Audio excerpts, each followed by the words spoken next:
It can be really frustrating when you settle in to watch some TV, but your screen doesn't turn on. But before you go out and purchase a new TV, you might be able to fix it. Well, in today's tech video, I'm going to show you how to troubleshoot and fix your Roku if it won't turn on and you have a black screen.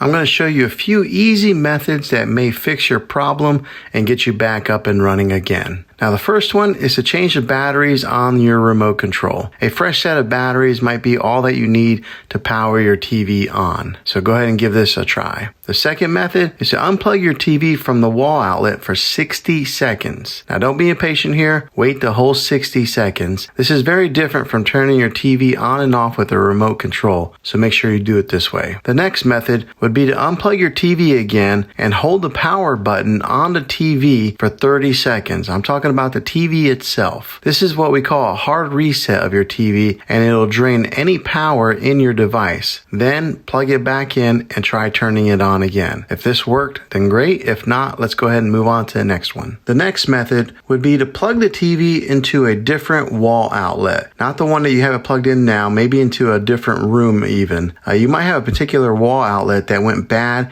and doing this will make sure that you're getting the correct power source to your TV. The last thing to try would be to check all the cables that are plugged into your TV. Make sure they are all the way plugged in. Sometimes a power cable can get loose and not give your TV the connection that it needs to power on. Now, if that doesn't work, well, then you might have to buy a new TV. Sometimes it's better just to buy a new TV than to get one repaired because of how TVs have come down in price these past few years. So I'll put a few links in the description down below of some recommended TVs. Well, thanks for watching this video, guys. Hopefully it was helpful for you. If it was, go ahead and click a thumbs up on it. Go ahead and subscribe to my channel. I make tech videos all the time, and I would love to have you back in the next one. Take care.